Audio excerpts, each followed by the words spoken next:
अगर जो पूजन करने वाला 501 रुपए में कम से कम 4 घंटे की गारंटी तो ले कि भैया 501 रुपए दोगे तो 4 घंटे तुम्हारी गाड़ी ठुकेगी तो हम इंश्योरेंस देंगे, और अगर 4 घंटे का भी इंश्योरेंस नहीं है तो काहे के लिए पूजन करवा रहे हो? या तो वो रखने से इंश्योरेंस का पैसा बच जाए तुम्हारा 20,000 रुपए 25,000 रुपए, और नहीं बच रहा है तो फिर इंश्योरेंस ही करवा लो, वो बाहर रख दो। भाई हमारी गाड़ी को तो 3 साल हो गए ऐसे मंचों पे ठोकते हैं, आज तक तो कहीं नहीं ठुके, सुरक्षित पहुंच जाते हैं। और आज भी तुम्हारे किसी देवी देवता में हिम्मत हो तो मुझे लखनऊ जाने से रोक ले, पहुंच जाऊंगा, वहां से फोन करूंगा फिर बताऊंगा कि पहुंच गया हूं। मजबूत इच्छा शक्ति चाहिए, और जिस दिन आपके अंदर मजबूत इच्छा शक्ति आ गई, आपसे खतरनाक कोई नहीं, ना बोलने वाला ना करने वाला। एक दिन के लिए ज्योतिबा फूले और एक दिन के लिए बाबा साहब को याद मत करिए, 365 दिन उनका काम करिए, तब उनके सपनों का भारत बनेगा। एक दिन जयंती मना ली, देखिए कितना आसान हो गया है इस समय बहुजन बनना। मेरे जैसे व्यक्ति को 20 साल लग गए मानने में कि बाबा साहब हमारे हैं। फैक्ट बता रहा हूं इस मंच से, 20 साल लग गए, क्योंकि किसी ने पूछा ही नहीं, कहा कि जन्म ही नहीं लिया था हमने, तो हमें तो साबित करना है पग पग पर कि हमने अम्बेडकरवादी हैं। जन्म ले लेते तो जन्म से ही हो जाते। मैं जन्म वाला नहीं हूं, लेकिन कर्म वादा अम्बेडकरवादी हूं। चैलेंज देके कहता हूं, जयंती नहीं मनाता, ना फोटो डालता हूं बाबा साहब के साथ, लेकिन 365 दिन बाबा साहब के मिशन का काम करता हूं। गर्व और घमंड के साथ कह रहा हूं। सबसे पहले तो बीरेन जी का और केनरा बैंक जो एसोसिएशन है उसका शुक्रिया कि इस माहौल में हम लोगों को बुलाने की हिम्मत की आपने, इसके लिए बहुत बहुत शुक्रिया। और औपचारिकताओं में नहीं जाऊंगा, मंच पे सभी लोगों का इस्तकबाल करते हुए सीधे सीधे मुद्दे पर आता हूं, क्योंकि मेरा और नेशनल जनमत का ये मानना है कि अगर हम समाधान का हिस्सा नहीं हैं तो हम खुद में एक समस्या हैं। तो कोशिश ये हो कि हम कोसने और आलोचना के अलावा समाधान पर भी चर्चा करें। तो सबसे पहले एक समाधान जो मंच ने दिया है, बहुत सारी चीज़ों से सीखना चाहिए। तो शुक्रिया इस बात के लिए है केनरा बैंक एसोसिएशन को कि उसने हम लोगों से किसी तस्वीर पर हार नहीं चढ़वाया, उसके लिए आप बहुत धन्यवाद और बधाई के पात्र हैं। शुक्रिया इस बात के लिए है कि आपने हम लोगों को माला नहीं पहनाई। शुक्रिया इस बात के लिए है कि आपने किसी भी औपचारिकताओं में समय खराब नहीं किया, ये हम लोगों ने खुद से लगा लिया। अगर इस तरह की थीम समझ में आ रही हो तो कार्यक्रम की थीम ऐसी ही होनी चाहिए। किसी के महिमा मंडन में, पुष्प चढ़वाने में अनावश्यक समय खर्च नहीं होना चाहिए। तस्वीरें मंचों पे मत रखिए। एक दिन के लिए ज्योतिबा फूले और एक दिन के लिए बाबा साहब को याद मत करिए, 365 दिन उनका काम करिए, तब उनके सपनों का भारत बनेगा। एक दिन जयंती मना ली, देखिए कितना आसान हो गया है इस समय बहुजन बनना। आप एक अच्छा सा कोई आर्टिस्ट रखिए जो बढ़िया डिजाइन कर लेता हो, महापुरुषों की जयंतियों की लिस्ट निकाल लीजिए। आर्टिस्ट से कहिए कि किसी भी बहुजन महापुरुष की जयंती आए, ऊपर फोटो उसकी और नीचे अपनी हाथ जोड़ते हुए। दूसरा काम क्या करना है, मंच पे आना है आपको, 3-4 बात दलित पिछड़े दलित पिछड़े दलित पिछड़े, एक आध बार मनुस्मृति, एक आध बार ब्राह्मणवाद कहना है, बहुजनवाद पूरा। आपको लेटरल एंट्री पर नहीं बोलना है, आपको सड़क पर नहीं उतरना है, आपको अन्याय के खिलाफ आवाज नहीं उठानी है। केवल ये 2-4 काम करके निपट सकते हैं, मगर हमें नहीं निपटना है। तो अब इस बात पर आते हैं कि पत्रकार कौन है। जज साहब ने अभी बताया कि पत्रकारों को संविधान में कुछ अलग से नहीं मिला है, कहीं अलग से वर्णित नहीं है। संविधान के आर्टिकल 19 के तहत जो आप लोगों को अधिकार है वही हम लोगों को अधिकार है। अंतर इतना है कि हम प्रोफेशनल पत्रकार हैं, मतलब हम पत्रकार के तौर पर जानते हैं, हम लोग मॉस कम्युनिकेशन किए हुए हैं। मगर मैं एक अपील आप लोगों से कर रहा हूं कि यहाँ इस हॉल में बैठा हुआ हर शख्स पत्रकार है, क्योंकि वही अभिव्यक्ति की आज़ादी आपको भी मिली हुई है। तो हम अपनी पत्रकारिता का इस्तेमाल क्यों नहीं करते हैं? इस कार्यक्रम की कवरेज के लिए आपको किसी भी, आप लोग पता नहीं उसको मेन स्ट्रीम मीडिया क्यों कह देते हैं, वो या तो कॉरपोरेट मीडिया है या मनु स्ट्रीम मीडिया है। मेन स्ट्रीम तो हम लोग हैं जो मुख्य धारा की बातें उठाते हैं। तो उस तथाकथित कॉरपोरेट और दलाल मीडिया के भरोसे रहने की बजाय या तो इन लोगों के भरोसे रहिए या अपने खुद के भरोसे रहिए। यहां से लौटने के बाद जितने लोग यहां हॉल में बैठे हैं, अगर इस कार्यक्रम के बारे में अपनी फेसबुक पर सिर्फ 2 लाइनें लिखेंगे, कुछ ना लिखिए, अपनी नौकरी का भी ख्याल करिए, कोई दिक्कत नहीं है। केवल इतना अगर आप लिख देंगे कि हमने ज्योतिबा फूले जयंती और डॉक्टर अंबेडकर जयंती के उपलक्ष्य में आयोजन करवाया, ये लोग मौजूद रहे, तो किस धारा के तहत अपराध है? मतलब आप लोग अपने पत्रकार खुद बनिए, बजाय किसी पर डिपेंड होने के। सबसे महत्वपूर्ण चीज है पत्रकारिता की। अब भारतीय संविधान के हिसाब से मीडिया के रोल की हम लोगों को चर्चा करनी है, तो संविधान का आर्टिकल 51A का H स्पष्ट तौर पर कहता है कि मानववादी, तार्किक और वैज्ञानिक दृष्टिकोण पैदा करना है देश के नागरिकों में। मगर मौजूदा कॉरपोरेट मीडिया के कार्यक्रमों के नाम देखिए आप। सुमित जी ने जैसे कहा, मेरे घर में भी टीवी नहीं है, तो हम इतना सोच इसलिए पाते हैं क्योंकि हमारे दिमाग को कोई दूसरा गवर्न नहीं कर रहा होता है, हम अपने दिमाग से खुद सोच लेते हैं। तो उस पर कार्यक्रम कैसे आते हैं? सुबह की राम राम। 4 शहरों में रिपोर्टर खड़े हुए हैं और वो कह रहे हैं सुबह की राम राम सबको। स्लग देखिए, हेडलाइन देखिए। तो संविधान का उल्लंघन तो उनके सारे कार्यक्रमों से हो रहा है। वो जो वहां पर बैठ करके किसी जंत्री पंत्री दिखवाते हैं, सुबह उठ करके टीवी में आपको ये बताते हैं कि आपका ये दिन शुभ होगा, ये नहीं होगा, ये सब संविधान का उल्लंघन ही तो है।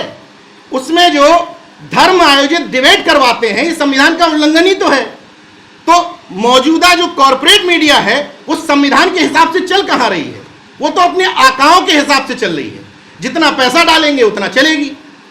अब उसके बनिस्पत जो दूसरा मीडिया है जिसकी आप लोग तारीफ कर रहे हैं, उस मीडिया को चलाने के लिए अगर पसंद है, हो सकता है यहां 3 लोग जो हम लोग आए हैं, हो सकता है हम तीनों में से कोई पसंद ना हो आपको, कोई दिक्कत नहीं है।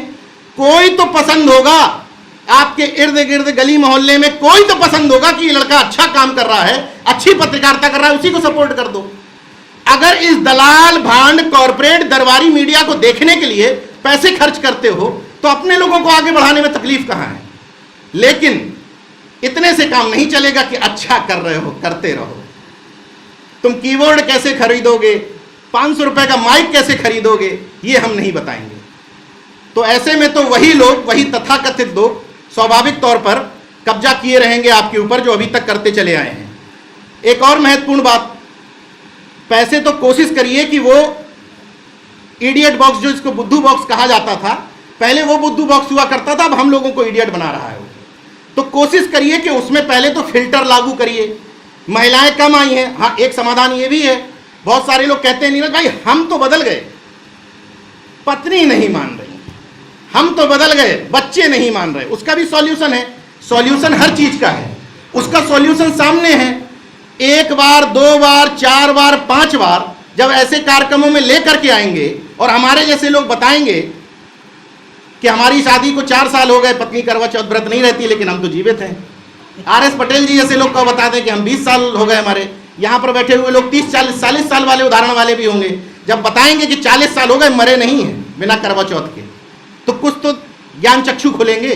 तो अल्टीमेट सॉल्यूशन ये है कि लाइए, यही तो सॉल्यूशन है। लाइए ऐसे कार्यक्रमों में, बैठालिए, ये सब बातें सुनवाइए, तो परिवर्तन अपने आप होगा। अब आप सुन के चले जाते हैं, घर में कुछ बताते नहीं हैं, फिर कहेंगे कि पत्नी नहीं बदल रही, बच्चे नहीं बदल रहे। माफ करिएगा, जो लोग कहते हैं कि घर में ये नहीं बदल रहे, हम बदल गए हैं, वो खुद बदलने के लिए तैयार नहीं है। सुबह से शाम तक जिस एंटीना गिरोह को, जिस जनेऊ नेक्सस को गाली देते हैं, गाहे बगाहे उसी को आर्थिक रूप से पैसा भी देते हैं कि लोग हमारे आरक्षण के खिलाफ, हमारे नौकरियों के खिलाफ बसें भर लेना इस पैसे से। और जब वाहन खरीद के लाते हैं तो कैसे कहते हैं कि पैसा कम रह गया होगा खाने वाला। भाई भीड़ ले जाओगे हमारे खिलाफ तो खाने का भी पैसा चाहिए, तो लोग गाड़ी पूजन का पैसा ले लो, इससे खाना खिला देना। अब नहीं कहना चाहिए, लेकिन मैं मेरे साथ यही दिक्कत है।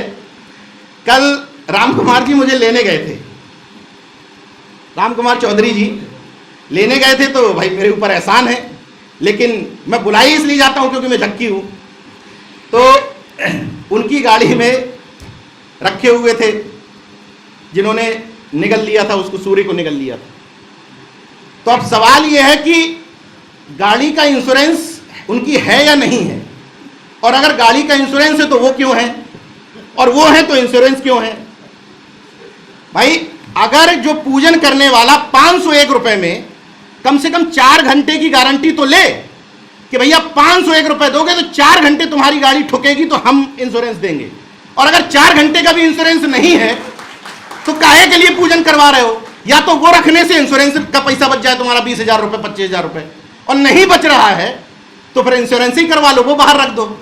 भाई हमारी गाड़ी को तो 3 साल हो गए ऐसे मंचों पे ठोकते हैं, आज तक तो कहीं नहीं ठोके, सुरक्षित पहुंच जाते हैं। और आज भी तुम्हारे किसी देवी देवता में हिम्मत हो तो मुझे लखनऊ जाने से रोक ले, पहुंच जाऊंगा, वहां से फोन करूंगा फिर बताऊंगा कि पहुंच गया हूं। मजबूत इच्छा शक्ति चाहिए, और जिस दिन आपके अंदर मजबूत इच्छा शक्ति आ गई, आपसे खतरनाक कोई नहीं है, ना बोलने वाला ना करने वाला।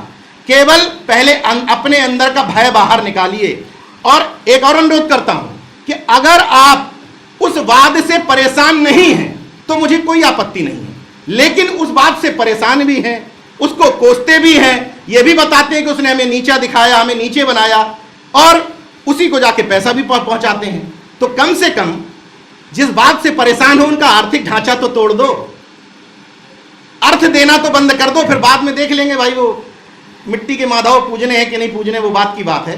पहले कम से कम बिचौलिया तो हटा दो बीच से। अभी मतलब लास्ट इंजेक्शन तो बाद में दिया जाएगा, पहले तो बिचौलिया ही हटा लीजिए।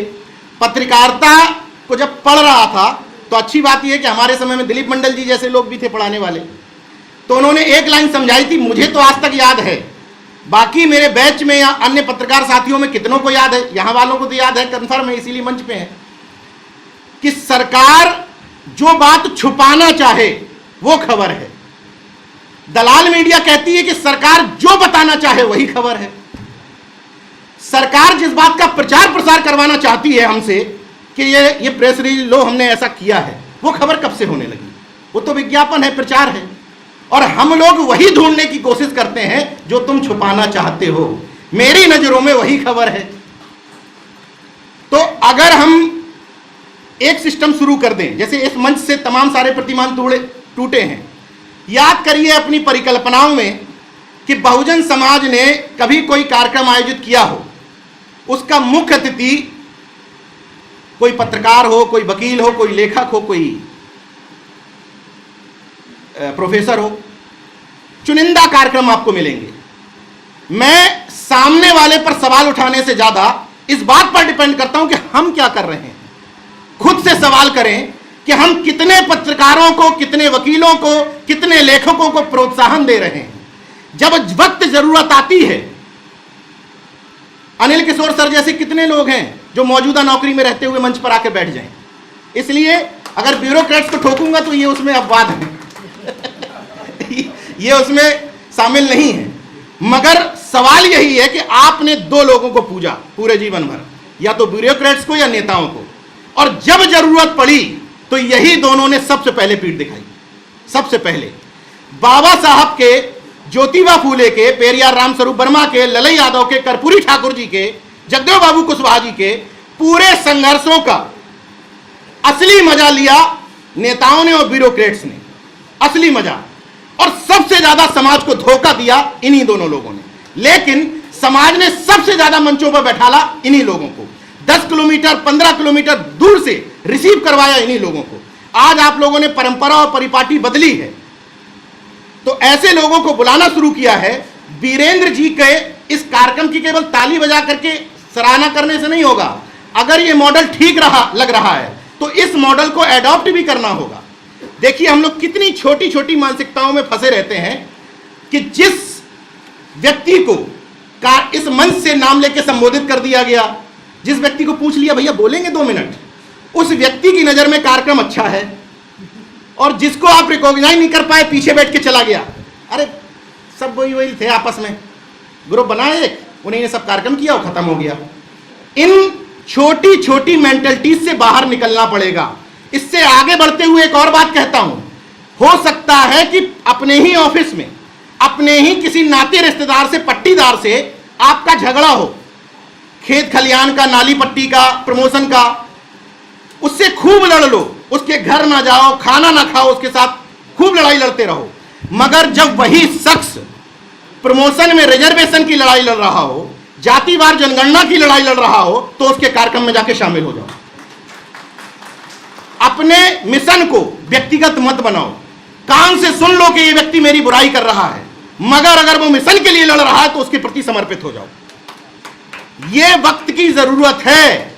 अगर जिन लोगों को आप गाली देते हैं, जिनको मनुवादी कहते हैं, जिनको ब्राह्मणवादी कहते हैं, जिनको संघी मानसिकता का कहते हैं, उनसे अगर इतना भी नहीं सीख पाए तो संवैधानिक ढांचे को बचा नहीं पाएंगे। मैं देखिए बहुत आशान्वित आदमी हूं, बहुत पॉजिटिव रहता हूं। यहां जो दिख रहा है ये सब पॉजिटिविटी ही है। इसलिए मैं कह रहा हूं कि मैं उन लोगों में नहीं हूं जो बोल दो सब कुछ खत्म हो गया, सब कुछ बर्बाद हो गया, कुछ नहीं रह गया। ऐसा कुछ नहीं है। सब कुछ अभी हमारे हाथ में है, बशर्ते हम अपनी ताकत को पहचाने। इन मंची कार्यक्रमों के भरोसे रहने की बजाय खुद से यहां बैठा हुआ हर शख्स सवाल करे कि हम 365 दिन में कितने दिन बाबा साहब और ज्योतिबा फूले के मिशन का काम कर रहे हैं। कार्यक्रमों से क्या होता है, अंबेडकर जयंती जितनी ज्यादा तादाद में मनने लगी है उतना ज्यादा लोग पाखंड में डूब रहे हैं। उल्टा सिस्टम है। एक बात के लिए और धन्यवाद दे रहा हूं आपको। एक और छोटी मानसिकता है। अगर बाबा साहब की जयंती 14 अप्रैल, ज्योतिबा फूले की जयंती 11 अप्रैल, बाबा साहब ने अपने जीवन में 3 लोगों को गुरु माना। किसको किसको किसको माना? बुद्ध को, कबीर और ज्योतिबा फूले को। तो अगर बाबा साहब के गुरु ज्योतिबा फूले की जयंती बाबा साहब के साथ ना मनाई जाए तो ये तो बाबा साहब के विचारों का अपमान है। मगर ऐसा हो रहा है। तमाम ऐसे आयोजन, मैं इस बार ये 16वीं अंबेडकर जयंती है, इन 16 अंबेडकर जयंती में महज 4 अंबेडकर जयंती ऐसी हैं जहां पर ज्योतिबा फूले इंक्लूड है। बाकी सिर्फ अंबेडकर जयंती मन रही है। हम और लक्ष्मण जी साथ में थे अलीगढ़ में, वहां भी अंबेडकर जयंती और ये साथ में थी। तो ये क्यों जरूरत है? भले ही दिखावे के लिए सही, दिखावे के लिए भी करो। भले ही कोई प्रजापति ना मिले, फर्जी नाम लिख दो। भले ही कोई विश्वकर्मा ना लिखे, नाम लिख दो।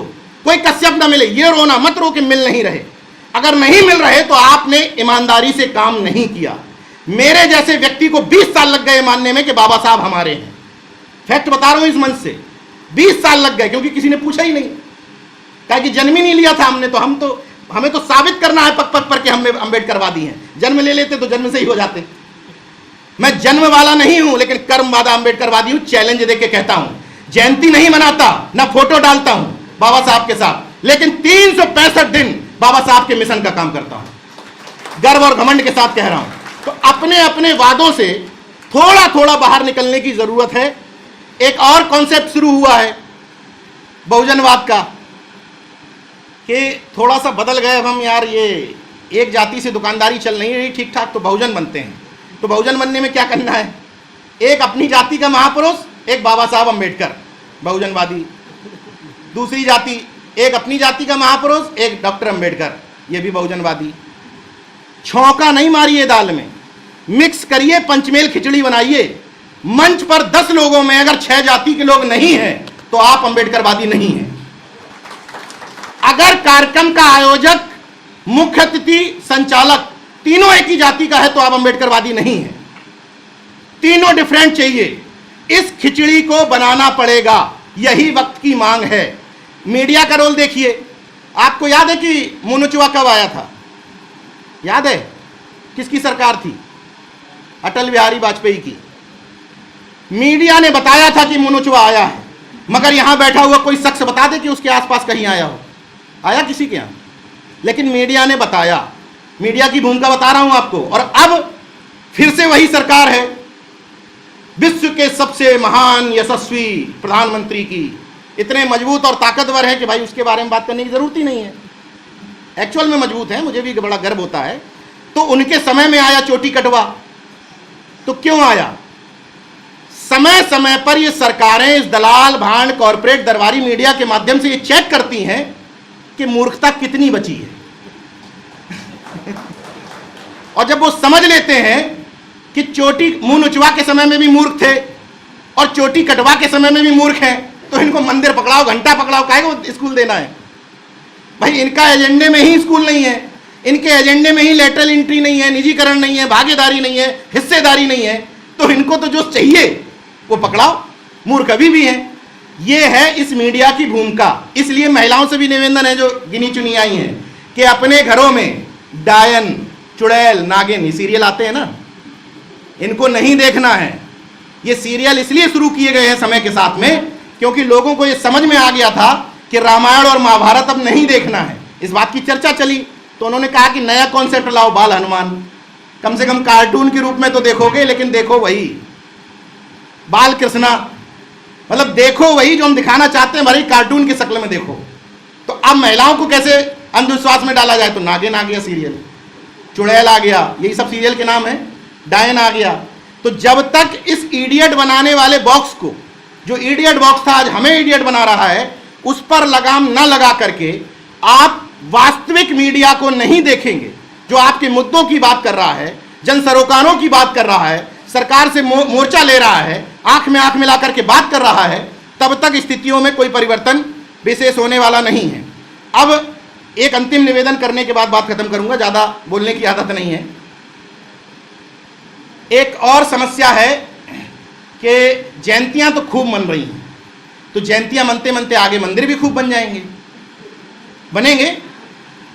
तथागत को अवतार बनाया, अभी बाबा साहब को भी अवतार बनाया जाएगा क्योंकि हमारे लक्षण ऐसे हैं।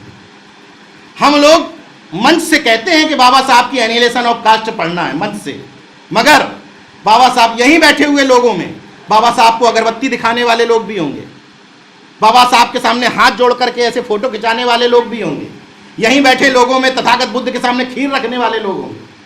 तो तुमने सिस्टम क्या बदला? उस तरफ का, ये तो नव ब्राह्मणवाद है, उस तरफ का पाखंड अपने तरफ ले आए और बोले हम तो अंबेडकरवादी हो गए। बाबा साहब को पढ़ने का, समझने का मतलब, देखिए जानने और मानने में फर्क है। आप लोग बाबा साहब को, बुद्ध को, अपने महापुरुषों को मान रहे हैं, जान नहीं रहे हैं।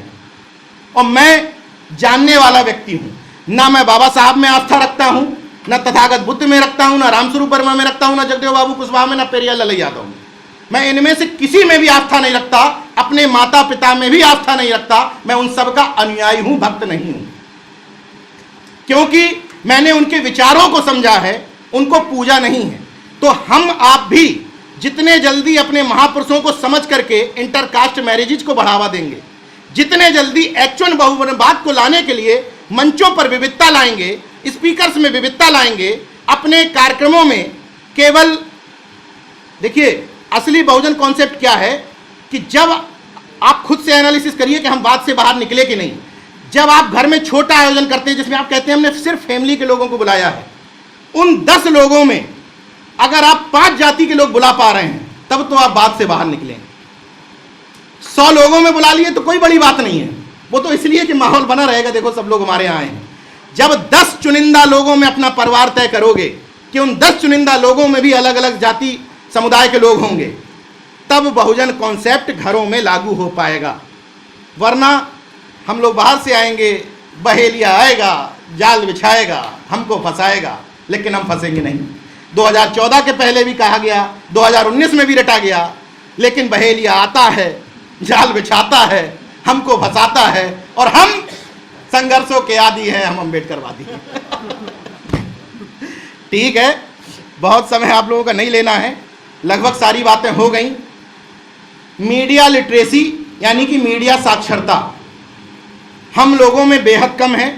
सबसे पहले सेमिनार इस बात के लिए आयोजित होने चाहिए कि मीडिया को समझें, है कौन सा हमारा मीडिया, उसमें से क्या देखना है क्या नहीं देखना है। प्लस एक यहाँ बैठे हुए तमाम सारे लोगों से निवेदन, जो लोग कहते हैं कि हम सरकारी नौकरी में हैं, आप सुबह उठ करके अपनी फेसबुक पर लिखते हैं कि जातिवार जनगणना चाहिए, तो क्या कर्मचारी आचरण सेवा नियमावली के खिलाफ है खिलाफ कि जातिवार जनगणना होना चाहिए? खिलाफ है? खिलाफ नहीं है, नहीं है ना। अगर आप सुबह उठ करके लिखते हैं अपने फेसबुक पर कि सावित्रीबाई फुले ज्ञान की देवी थी, तो ये खिलाफ है क्या? ये भी खिलाफ नहीं है। खिलाफ तब है जब तुलना कर दोगे उससे, सरस्वती से, तब खिलाफ है। तो हमें इस बात का ध्यान रखना है, यहां बैठा हुआ हर शख्स मुद्दे को आगे बढ़ा सकता है, बशर्ते बहाना मत बनाइए। अपने को यह सीमित करिए कि हम क्या लिख सकते हैं क्या नहीं लिख सकते हैं। विथ रेफरेंस लिखना है, रेफरेंस के साथ कहना है मैं जो बोलता हूं नवीन जी जो बोलते हैं, सुमित जी जो बोलते हैं, लक्ष्मण भाई, हम लोगों की नकल मत करो। हम लोगों को तमाम चर्चित हो गए, 2-4 आ जाएंगे बचाने, 2-4 से ज़्यादा नहीं आएंगे, हो सकता है वो भी ना है, खैर उम्मीद है 2-4 आ जाएंगे, मगर हम लोगों के पास थोड़ा थोड़ा सपोर्ट सिस्टम है। प्लस लगातार बोलते बोलते ये डर हो गया है कि इनको छेड़ेंगे तो एक माहौल बन सकता है, इसलिए हम लोगों की बोलने में नकल कतई मत करिए। सबको अपना अपना ध्यान रखते हुए, लेकिन ये नहीं कि डर जाइए, डरना नहीं है, लिखना मुद्दा ही है। अगर फेसबुक पर लिखोगे SC ST का प्रमोशन में रजिस्ट्रेशन वापस लाओ, किस धारा के तहत अपराध है? तो अनुरोध सिर्फ इतना है कि सार्वजनिक तौर पर धर्म के बारे में लिखने से बचिए, निश्चित तौर पे, क्योंकि इनके हम सबके खिलाफ कुछ होगा तो पता चल जाएगा आप लोगों को, चर्चित हो गए थोड़े थोड़े ऐसे ज्ञान देते देते। लेकिन हम लोगों के चक्कर में तमाम वो लड़के जिन 10-11 लड़कों के खिलाफ गांव गांव में हो रही है FIR, उनको कौन बचाने जाएगा? उनको भी बचाना है। जोश का मतलब होश खोना नहीं होता है, उनको ये बताना है, आप सब लोगों को जागरूक करना है कि क्या लिखना है क्या नहीं लिखना है, मतलब अपनी पिच पर खेलना है। मीडिया में एक शब्द होता है एजेंडा सेटिंग, उसका मतलब ये होता है कि मीडिया ये तय नहीं करता कि तुमको पक्ष में बोलना है या विपक्ष में बोलना है, लेकिन ये एजेंडा सेट करता है कि बोलना इसी पर है। वो बता देता है कि तुमको ज्ञानवापी पे बोलना है, वो बता देता है कि हिंदू मुस्लिम पे बोलना है, भारत पाकिस्तान पे बोलना है। और हम क्या करते हैं कि डिबेट में फंसने के चक्कर में उसी के पक्ष विपक्ष में बोलते हैं। हम लोगों को अपना मुद्दा खुद बनाना है। कोई अगर हमसे राम मंदिर पर चर्चा करे तो पक्ष विपक्ष में चर्चा ही मत करिए, ये मेरे निजी विचार हैं, लोग असहमत भी हो सकते हैं। जैसे ही वो राम मंदिर कहे, कहो यार जातिवार जनगणना कब करवाओगे? जैसे ही वो शिवलिंग की बात करे तो कह दो यार ये लेटरल एंट्री ले आए, हमारे कितने यार लोगों का नुकसान करके तुम लोग ज्वाइंट सेक्रेटरी बनाए दे रहे हो। उनके मुद्दे पर अपना मुद्दा ठोक दो, वहीं पर फुस हो जाएंगे। और उनके मुद्दे पर जितनी डिबेट करोगे, जितनी चर्चा करोगे, भाई कंगना रनावत पे चर्चा कर लो, क्या हासिल होगा बहुजन समाज को? उस तरफ बैठे हैं कंगना रनावत के समर्थन वाले, हम विरोध करने वाले, उस तरफ बैठे हैं हिजाब के समर्थन वाले, हम विरोध करने वाले, क्या हासिल होगा समाज को? शिवलिंग निकल आए और चाहे फब्बारा निकल आए, हमसे क्या लेना देना यार? जब विद्यालय की बात करोगे तो हम बीच में कूदेंगे। कहीं तो अपनी लिमिटेशन तय करनी पड़ेगी कि क्या हमारी पिच है और क्या नहीं है। उनकी पिच पर खेलोगे, फुल टॉस छक्का मारेंगे, बाहर जाएगी बाउंड्री की पिच। और यही हमारे तथाकथित नेतागण कर रहे हैं बहुजनवादी, और वही तमाम सारे मीडिया घरानों में बैठे हुए लोग भी कर रहे हैं कि उनकी पिच पर खेलने की कोशिश कर रहे हैं, उनकी मुद्दों पे चर्चा करवा रहे हैं। जब हम ट्रेन, बस में, सड़क पे, पान की दुकान पे खड़े हों तो सिर्फ और सिर्फ अपने मुद्दों की चर्चा करें, उनके मुद्दों की नहीं। उनके मुद्दों के ऊपर उठा करके अपना मुद्दा ठोक दो, यही इन कार्यक्रमों की असली सफलता होगी। अंतिम लाइनों के साथ अपनी बात खत्म करता हूं। केनरा बैंक के तमाम सारे एम्प्लॉयज की तरफ से कहना चाहता हूं कि अभी तो परिंदे शुमार करना है, कि फिर हम बताएंगे कि किस किस पे वार करना है। अभी तो परिंदे शुमार करना है, फिर बताएंगे कि किस किस पे वार करना है। बड़ा गुरूर है जालिम सरकारों तुझे, मगर हम सबको जिद है कि दरिया को पार करना है। जय विज्ञान, जय संविधान। धन्यवाद।